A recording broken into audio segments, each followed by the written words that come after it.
Hello everybody and welcome back to another video. Today I wanted to talk about Decay signing with the Washington Justice. I know it's been a little bit since this happened. Haven't really gotten around to talking about it yet, but I wanted to talk about it today just because I've been kind of thinking about it, and we will be seeing the Washington Justice in play this weekend for the first time since adding Decay, so I figured it would be an interesting thing to talk about. It was very surprising signing to me. Obviously, a result of the new roster construction rules where teams need 7 players that can travel, and the Washington Justice only had 6 because Lulsish cannot travel. He is still in Europe, and obviously that's just kind of a lucky break for them, the fact that they haven't had any ability to add any players recently. So it's really interesting to see. Obviously, because of the way that this roster rule works, Decay is not on a contract with his team beyond the 2020 season. So at the end of this season, he has to be released from his contract. He can no longer be with this team contractually going into the offseason. So he, in theory, at the end of the season, can explore free agency. Whether or not he does comes down to any type of agreements that he made with the Justice verbally, or any types of agreements that he made, or not even agreements, any type of success he has with the team, I guess is the word to use there. Depending on what happens with the Justice, we might be seeing Decay with the Justice again next season. We might not. A little too early to tell for now, but I just wanted to talk about it because I think it's an interesting move that really does elevate a Washington Justice team that I think has actually shown some promise recently. I've been hearing a lot of talk about this team and a lot of things where they need to improve and things that are going wrong with this team. And the obvious thing is Roar. They need to replace Roar. They need a new main tank. There's a lot of very good main tanks available in Contenders as well as in the Overwatch League that they could go after.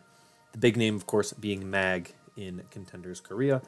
He's probably the big name player who they are most likely to pursue in the off-season, if not just an Overwatch League main tank that we are not really thinking of right now. I think their goal is to sign a good Korean Contenders main tank, and Mag is the most obvious choice there. But it'll be interesting to see what Decay does for this team potentially.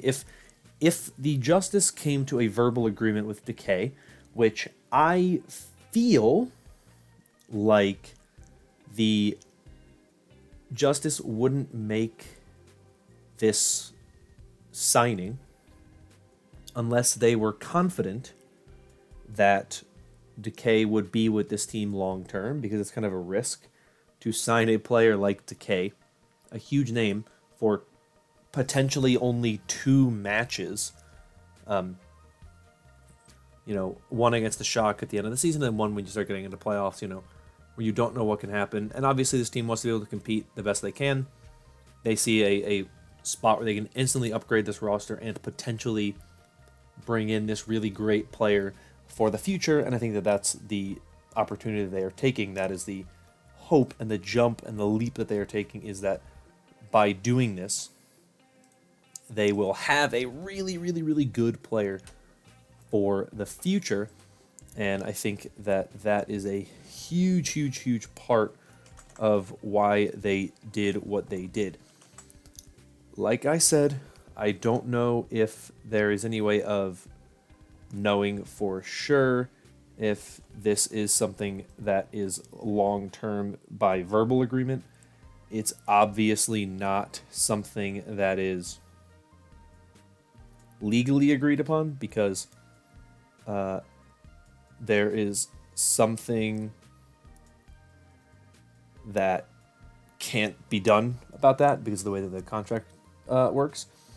But there is some very interesting kind of conversation and discussion surrounding this. Supreme, the head coach of the Washington Justice, tweeted out after the Decay signing was announced that they have not given up yet on the season. So they see the Decay signing as a way for them to potentially make a run in this season in the playoffs. And I think Decay, of course, elevates his team in a way that is very, very good. I don't think it's enough to make the Justice a playoff, caliber championship team, but Certainly they could beat teams like Toronto, like Boston, like Vancouver, even potentially Dallas, who they had a pretty close series with in the Countdown Cup. Anyway, so it's an interesting thing to talk about. But there's an interesting tweet from Grant Paranjape. I don't know how to pronounce his name, but he is the VP of Esports Business for the Washington Justice. And he said, full credit to Pre and Supreme for creating a culture and environment here at the Washington Justice that top players want to play for. Time to make some noise in playoffs, and then comes the real work of building for next year. To me, it feels like basically him saying that what they are doing and what they want to do is bring in players and attract players. And for them, I think that this to them is an insurance type of move, right? They brought in Stitch, they brought in Johnny on these temporary contracts when they brought those two players in, with the hope that they would be able to sign them to long-term deals. They did. Those two teams were those two players are under contract. Stitch has some limitations. Johnny, I think, is very, very good. He's a very good, solid flex tank that you can build around.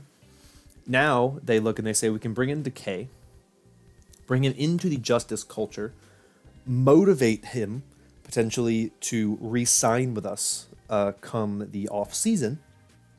We don't even give him the chance potentially if we do this to let him kind of shop around and look at other teams and look for other opportunities because he's already here. We give him the opportunity to kind of help us build this team in a way that would work for him as a player.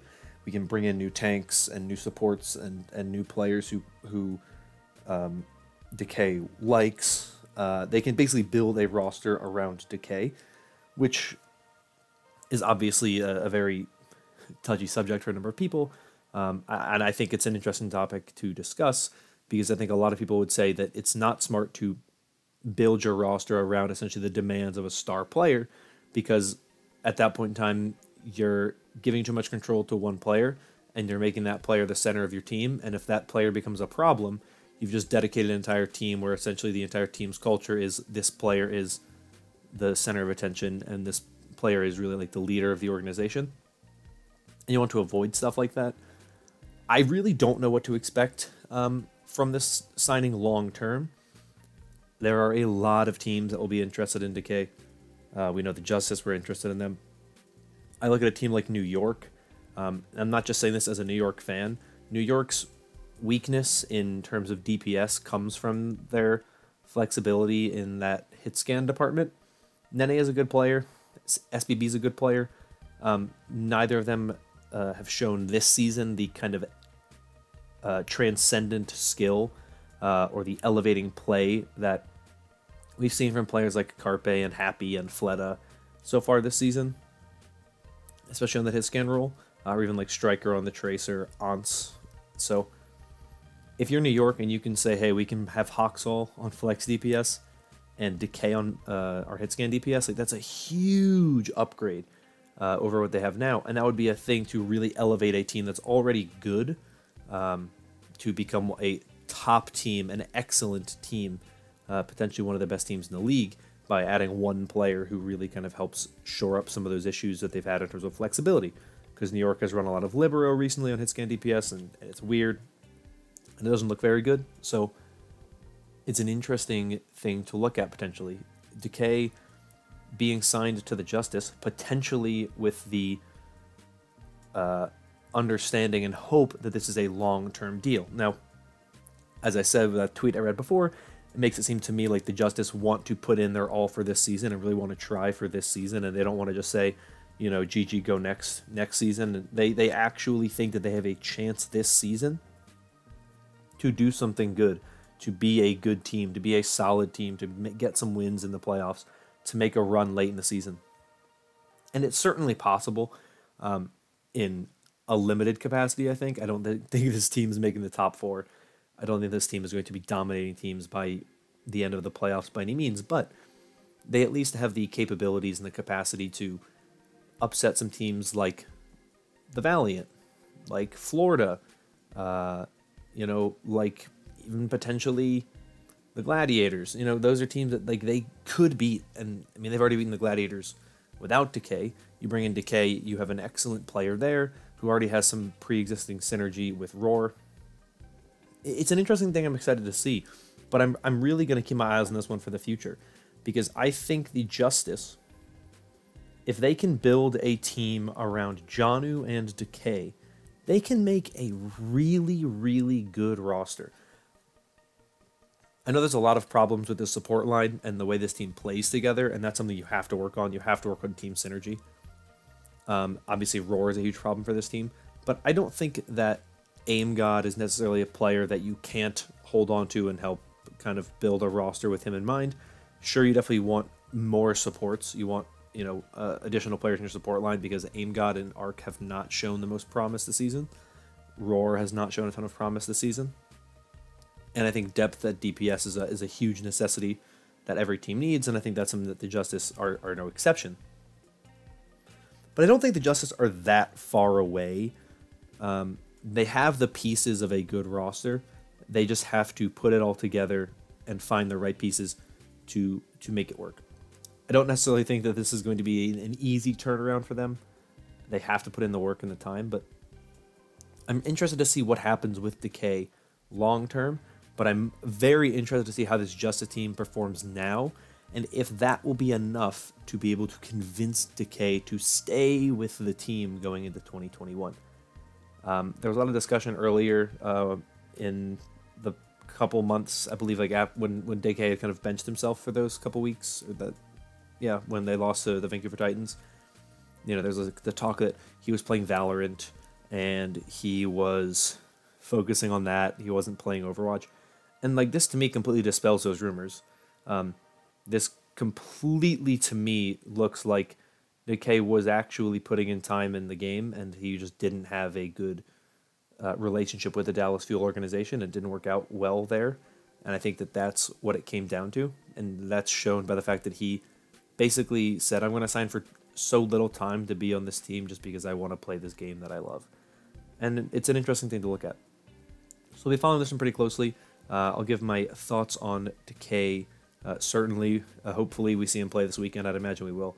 And I'll give my thoughts on it in my recap video, I guess. But yeah, I want to hear your thoughts down below on Decay signing with the Justice, what you think about it, if you think this is something that will happen long term, and it was kind of a verbal agreement as opposed to an actual legal binding agreement. I'd love to hear your thoughts on it down below, and if you enjoyed, consider liking and subscribing for more content like this in the future. For now, I'm going to get out of here. Thank you once again. Hope you're all staying safe and staying healthy. And until next time, bye-bye.